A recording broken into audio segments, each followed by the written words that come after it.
Verlassene Orte gibt es auf der ganzen Welt. Und wenn man mit diesem Hobby anfängt, schaut man natürlich erstmal, welche verlassenen Orte gibt es hier, bei mir, in meiner Stadt. Irgendwann hat man diese dann auch alle durch und man nimmt weitere Strecken auf sich und danach die Landesgrenze. Wenn man die Nachbarländer durchgespielt hat, geht es dann in weit entferntere Länder, beispielsweise Portugal. Kurz gesagt und getan. Nachdem unsere Hausaufgaben bezüglich Recherche erledigt waren, flogen Johanna, Gundi und ich nach Portugal, wir mieteten uns dort ein Auto und fuhren durch das ganze Land und besuchten dort die spektakulärsten Lost Places, die wir finden konnten. Demnach sind 7 spannende Abenteuer für euch entstanden und in den nächsten 7 Wochen folgte diese Videoreihe und jeden Samstag um 10:30 Uhr herzlich willkommen, endlich gelandet dazu geben.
Doch das spannende Abenteuer beginnen möchten wir mit diesem Schatz in Portugal und herzlich willkommen zu unserer ersten Location. Am frühen Morgen erreichten wir endlich nach einer langen Anreise unsere erste Location.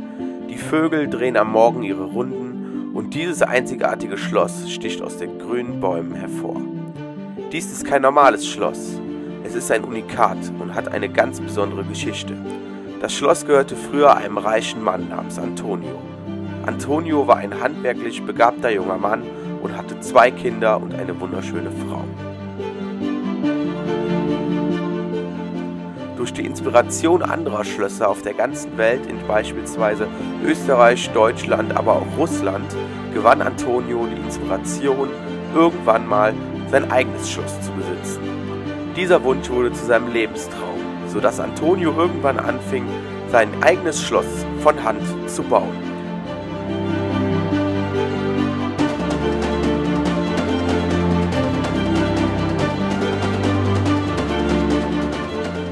Alles, was ihr hier in diesem Schloss seht, wurde von Antonio selbst gebaut.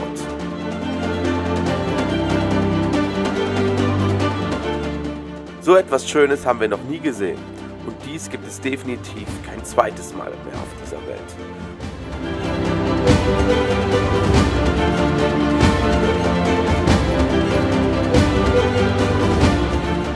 Begleite uns nun auf eine Reise durch Antonios Lebenswerk und lass uns ihm und seiner Arbeit höchsten Respekt ausrufen.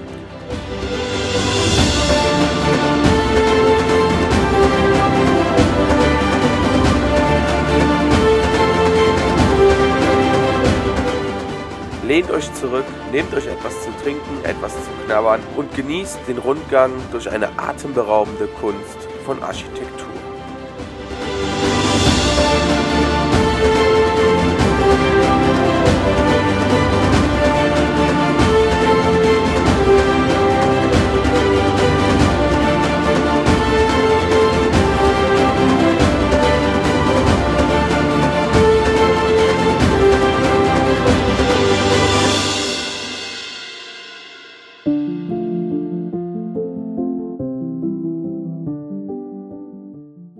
Hallo und herzlich willkommen zu einem neuen Lost Place Abenteuer auf meinem Kanal. Ich lehne mich jetzt ein bisschen weit aus dem Fenster, aber ich würde behaupten, von dieser Location, die jetzt kommt, gibt es noch kein Video in der deutschen Sprache.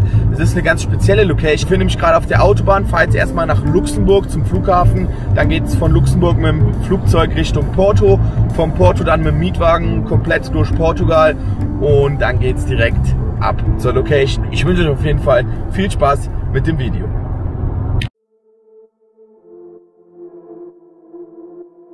So, wir befinden uns jetzt in Luxemburg am Parkplatz. Das Auto steht jetzt hier für 6 Tage. Steigen jetzt von hier aus in den Shuttlebus. Der bringt uns dann direkt zum Flughafen.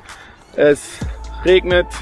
Super Wetter. Wie aus Eimern. Hoffen wir auf jeden Fall auf besseres Wetter in Portugal. Hallo. So, wir reisen auf jeden Fall nur mit dem Rucksack und das 6 Tage. Das könnte auf jeden Fall übel werden. Wir sind angekommen am Flughafen, haben jetzt noch gut 3 Stunden Zeit, sind echt richtig früh dran. Ja, mal gucken, wie wir jetzt hier noch die Zeit rumkriegen.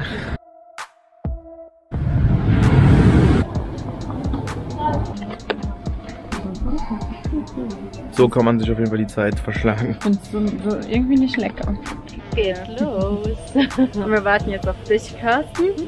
Ich glaube, du kommst nicht mit ins Flugzeug, weil du gemeint hast, noch auf Toilette gehen zu müssen. Carsten macht Pipeline. Jetzt fliegen wir ohne Carsten, mit Carstens Sachen nach Portugal. Von Carsten. Oh, der hat nicht mal einen Boardingpass versucht.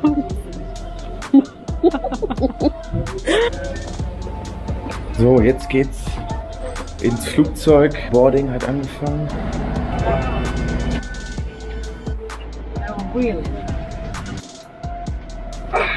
So, die Flugdauer beträgt jetzt ungefähr 2,5 Stunden. Dann landen wir in Porto. Dann checken wir erstmal im Hotel ein.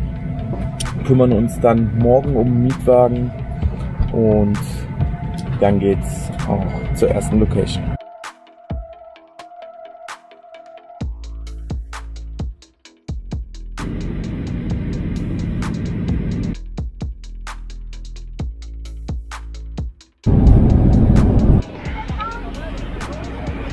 Endlich gelandet, war extrem stressig die ganze Tour bis hier. Müssen jetzt erstmal in Ruhe hier ankommen, Mietwagen empfangen etc. Wir sind mittlerweile schon wieder wach. Das ist ein kurzer Einblick in unsere Wohnung.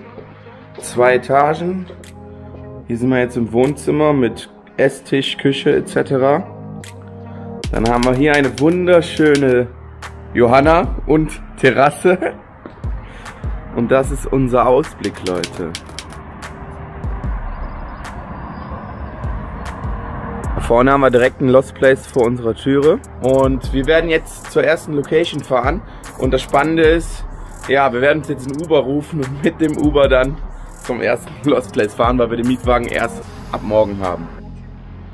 Da vorne ist unser Apartment und die komplette Gegend hier, wo wir hier sind, ist irgendwie ein reinster Lost Place. Hier sind überall Gassen, es ist wirklich richtig spooky hier. Wir sind auch gestern in der Nacht halt noch hier angekommen und das war echt ein Akt überhaupt, unser Apartment zu finden und passt gar nicht hier rein. Das Apartment ist komplett renoviert, sieht richtig modern aus und der Rest ist extrem verfallen und heruntergekommen. Da vorne an der Mauer werden wir jetzt vom Uber abgeholt und dann geht's auch schon los. Oh, mit Maske sogar. Hello. Johanna. Hello. Hello. Thank you very much. Good morning to everybody. Da rechts ist unser Apartment.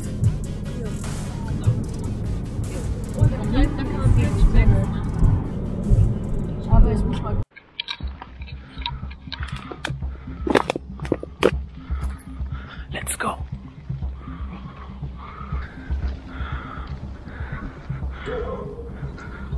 Ihr habt die Drohnenaufnahmen gerade schon gesehen, Leute. Guckt euch das mal an. Ich glaube, wir müssen hier rüber. Nee, ist zu hoch. Da, über die Mauer. Geradeaus links.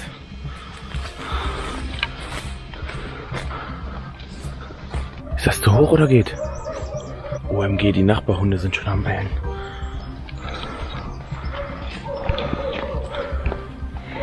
richtig hoch. Schaffst du? Er ist schon hoch, glaube ich. Da ist aber eine Kette, wir müssen hier rum. Hier müssen wir. Ja, das geht doch, oder? Ja.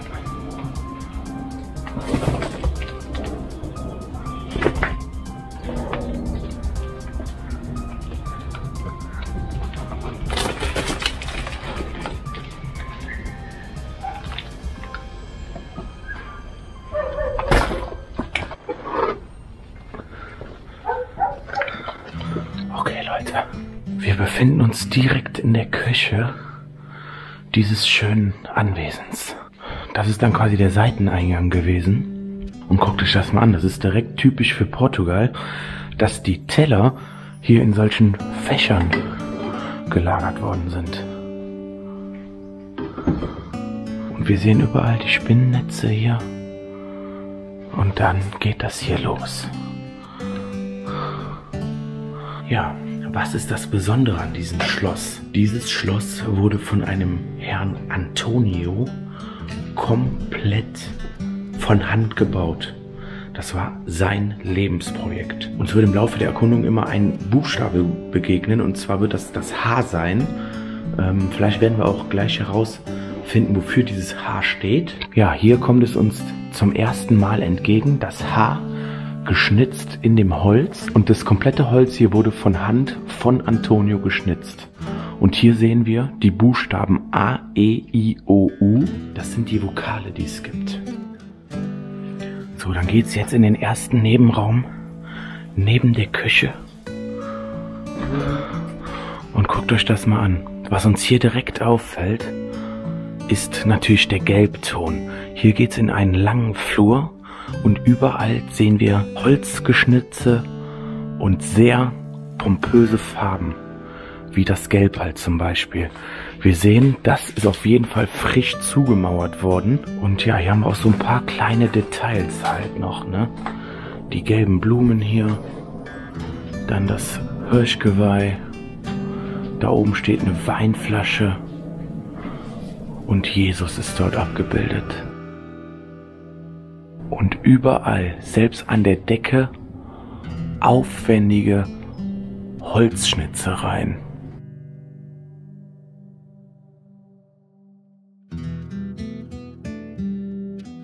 Und wenn einer glaubt, dass diese Holzkiste hier irgendwie mal dazu gekauft worden ist oder so, nein, wir finden auch hier das H wieder. Und selbst diese Holzkiste wurde von Antonio von Hand geschnitzt. Unglaublich. Hier haben wir einen richtig schönen Spiegel noch. Wow. Und jetzt befinden wir uns mitten im Objekt. Und guckt euch das mal an.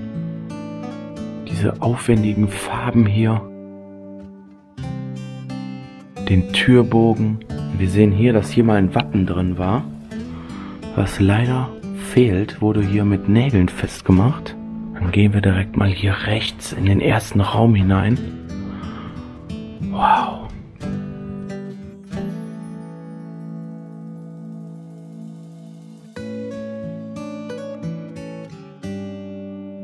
Es ist wirklich unglaublich. Und guck mal hier, wieder das Haar an der Decke.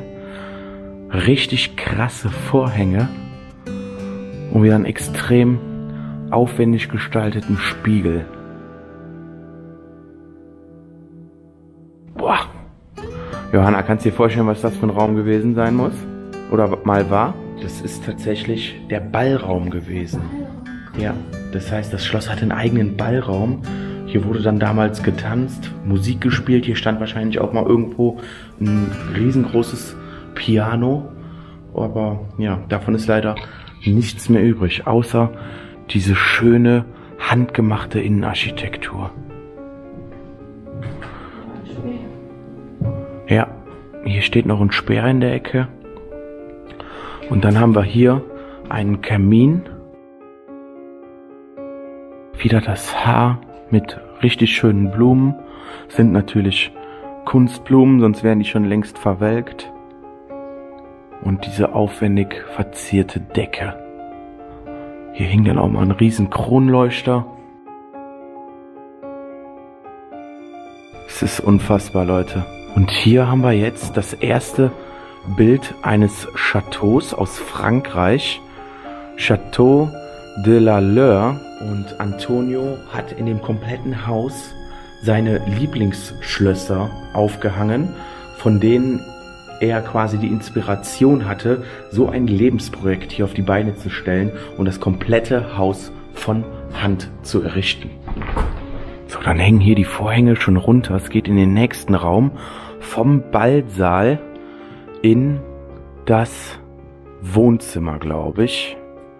Kann ich mir sehr gut vorstellen. Hier stehen natürlich auch jetzt 2 Sofas. Und guckt euch das mal an, dieser pompöse Schrank hier mit 3 Spiegeln. Und der wurde auch komplett maßgeschneidert für diese Nische hier angefertigt von Antonio.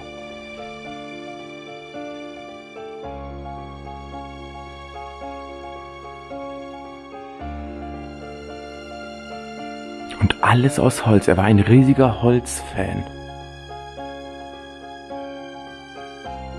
Und hier haben wir wieder ein Merkmal, was uns nochmal begegnet. A, E, I, O, U. Die Vokale schon wieder hier oben eingeschnitzt. Das ist auch mega geil angelegt hier. Er hat quasi hier das Gestein vom Haus in der Mitte offengelegt, sodass man hier einen Durchgang hat vom Flur bzw. vom Wohnzimmer in den Eingangsbereich. Hier stand dann bestimmt auch mal eine richtig schöne Vase in der Mitte. Und das hier ist der Haupteingangsbereich des Hauses. Guckt euch diese Wand mal an. Ist das nicht atemberaubend?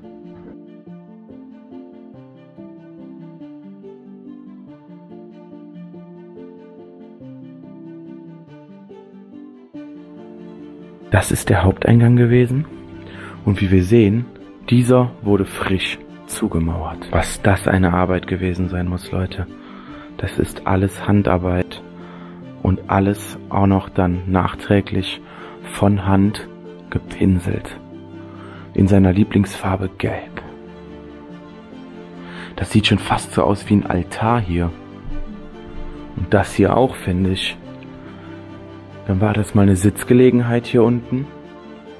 Aber das ist wirklich wunderschön. Die Farbkombinationen. Und guck mal, selbst hier in dem Türrahmen hat der die Sachen angemalt von Hand. Und man sieht auch, dass es nicht gerade sauber ist, ne? Aber das macht halt auch irgendwie diese Location so ein bisschen aus, finde ich. Dann sind wir jetzt wieder in dem langen Flur, wo es links in die Küche geht, wo unser Eingang war. Und dann kommen wir jetzt ins Treppenhaus an. Was ich auch mega krass finde, das sind die Türgriffe, Leute. Massive Türgriffe.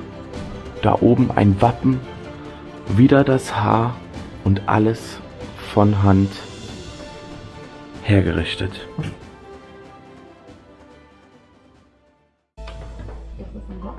Wow, guckt euch diese Treppe mal an. Und die Türe wieder. Ha, ha, ha. Und hier auch wieder die nächste Inspiration von Antonio, das Land Österreich, weil Österreich natürlich auch extrem bekannt ist für eine mega schöne Architektur.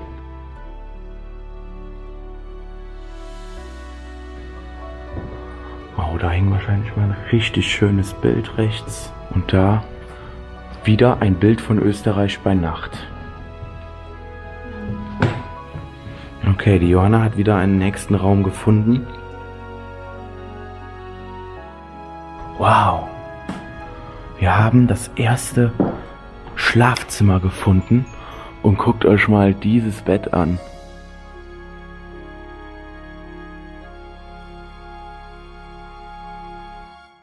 Dann hier ein wunderschöner Kamin.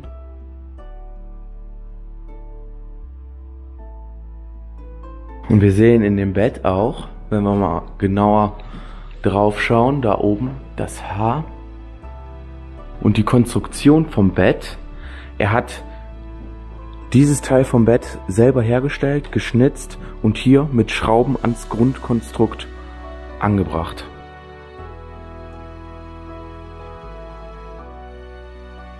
Boah. Weißt du, was der Schrank hier wert ist? Boah. Wunderschön. Und hier auch die Wappen im Schrank reingeschnitzt.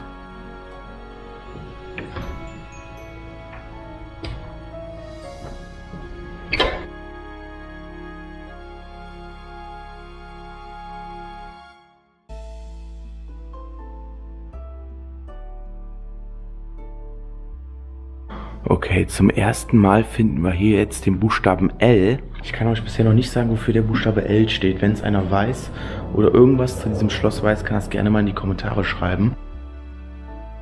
Und hier die nächste Inspiration für Antonio. Dann haben wir hier noch so einen kleinen Nebenraum. Ach krass, Leute. Wir haben hier einen Turm. Den Turm haben wir ja schon von außen gesehen.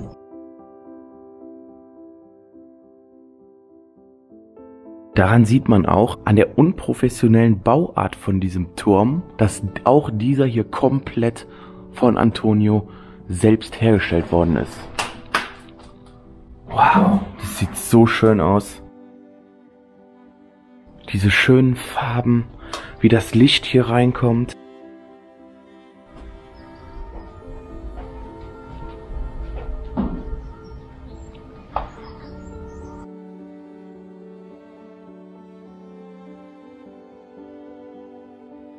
Okay, in den Turm werden wir am Ende reingehen, weil das Risiko natürlich ein bisschen höher ist, dort oben direkt gesehen zu werden. Und guckt euch das mal an, Leute.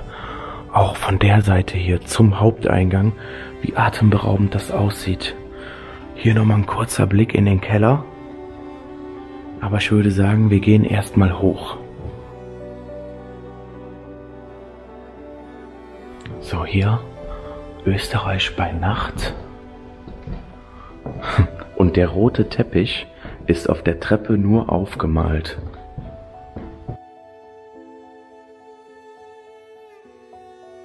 Wir gehen direkt nach rechts.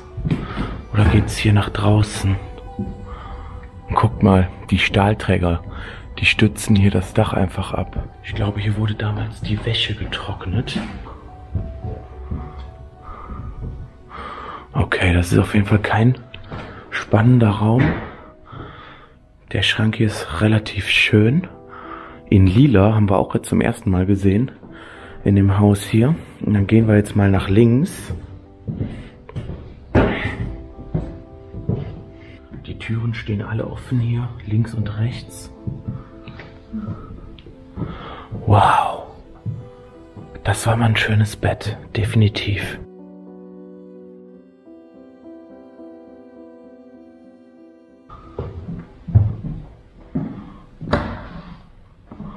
Hier oben sind die Räume weitgehend leergeräumt. Hier auch. Hier geht's in den anderen Turm. Ja, auf den Dachboden. Und wir kommen in den nächsten Raum. Und guckt euch das mal an. Und das ist Antonios Lieblingsschloss gewesen, das Schloss Neuschwanstein. Was hier einem direkt ins Auge fällt, ist diese ungewöhnliche Decke. Soll die Decke ein Feuer darstellen? Was meint ihr? Und hier haben wir Antonios Schlafzimmer.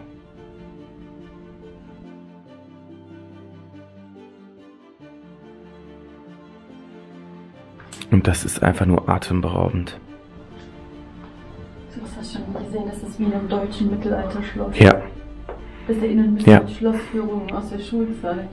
Richtig. Es sieht wirklich extrem deutsch oder österreichisch aus, finde ich alles. Und wir sehen auch hier wieder die Buchstaben in dem Schrank drin. Was steht denn da? Kannst du es lesen? L-U-I-S, Louis der Zweite. Und da oben die Krone, aufwendig geschnitzt. Und hier auch wieder der deutsche Stadtname Wittelsbach. Wer weiß, ob das H in Wittelsbach sich durch das ganze Haus geprägt hat. Ob das der Grund ist.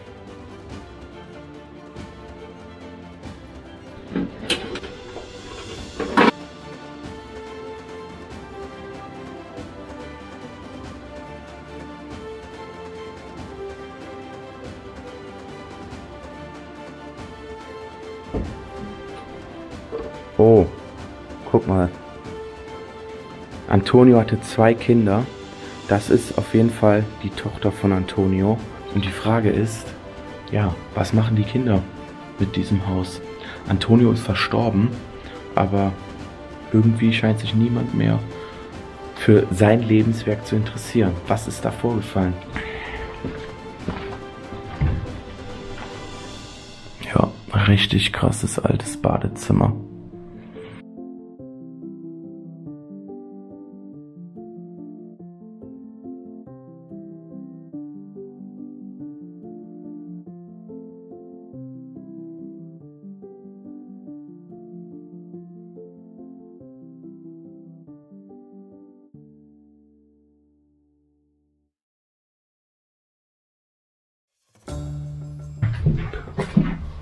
Okay. Oh. Wow. Das ist ja wie ein Antiquitätenladen. Krass. Und ich glaube, das ist wirklich der älteste Fernseher, den ich je in meinem Leben gesehen habe. Vielleicht ist das so ein bisschen ein Aufbewahrungsort, dass der Antonio immer mal wieder was verändert hat. Weil das sind ja alles Bestandteile von einem Schrank oder so. Verzierungen, die man ans Bett machen kann. Oh, das ist richtig creepy.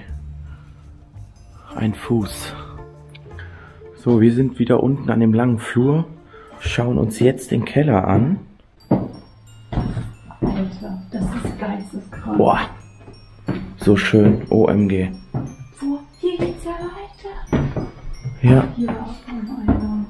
Und guck mal hier. Das nächste imposante Schloss aus Russland.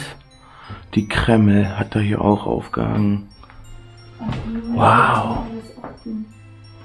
Und hier ist auch alles zugemauert worden. Mega. Selbst hier unten hat er sich echt Mühe gegeben. Selbst hier unten hat er sich Mühe gegeben. Ach, krass. Weißt du, was das mal war? Nein. Das war meine Bibliothek. Hier waren überall Bücher drin, genau. Julia. Mega. Das ist Wahnsinn. Okay, hier sieht es jetzt wirklich nach Keller aus.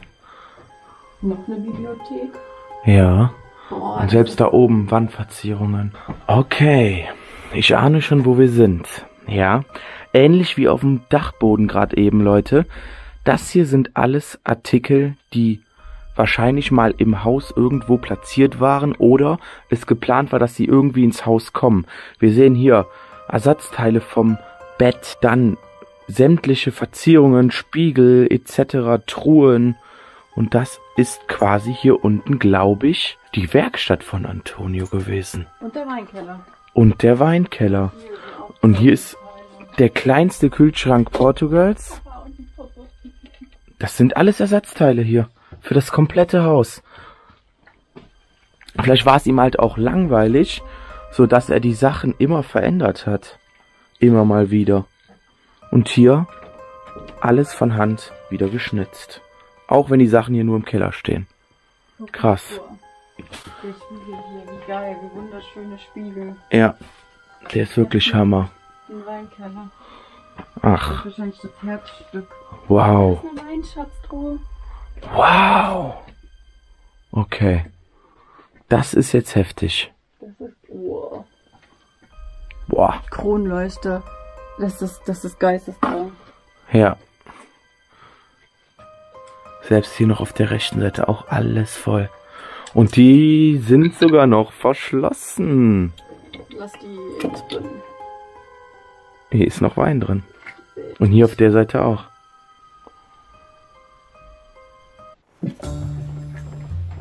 So, wir gehen jetzt einmal in den Turm. Das ist für sehr kleine Leute hier nur gebaut. In so einer kleinen Nische hier diese Flaschen. Und überall das Haar. Doch. Okay, krass. Okay. Wir sind auf dem Dach. Wir müssen natürlich jetzt extrem aufpassen, dass man hier nicht gesehen wird, ne? Aber mega schön. Da vorne haben wir den Turm. Müssen wir aufpassen, hier liegt überall Glas. Wow. Und hier eine kleine Bank im Turm. Okay, jetzt nichts wie runter hier, glaube ich.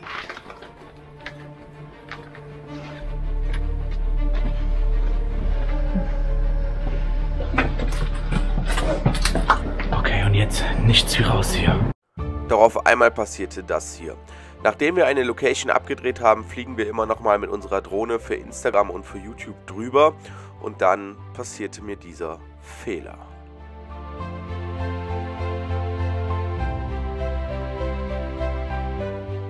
Die Drohne ist gecrashed, die Drohne hängt im Baum. Und das Tragische ist halt, dass es an der ersten Location passiert ist, sodass ich quasi für die weiteren Locations keine Drohnenaufnahmen für euch festhalten konnte. So eine Drohne ist ziemlich teuer, die hat insgesamt über 1000 Euro gekostet und ja, das ist wirklich schade für den Kanal, da erstmal dann keine Drohnenaufnahmen für euch zu sehen sind. Als kleiner YouTuber, so wie ich es bin, kann man von diesem Hobby natürlich nicht leben. Ich zahle alles aus meiner eigenen Tasche. Und wer sich gerne an einer neuen Drohne beteiligen möchte, kann dies gerne mit dem PayPal-Link aus der Beschreibung tun. Vielen Dank. Ihr habt es gerade gesehen, ich habe mir die Drohne an dieser Location leider geschrottet. Keine Chance, die Drohne wiederzuholen. Wir sind zum Baum hingegangen. Die Drohne hängt oben in der Baumkrone. Viel zu weit oben, hat sich da irgendwie verkeilt. Keine Chance. Die muss ich jetzt leider hier in Portugal lassen. Dann würde ich das Video trotzdem gerne an der Stelle beenden. Ich bedanke mich riesig fürs Zusehen. Würde mich mega über ein Like, Kommentar und ein Abo freuen. Und ich hoffe, dass wir uns dann im nächsten Lost Place Abenteuer wiedersehen. Haut rein, bleibt gesund und ciao.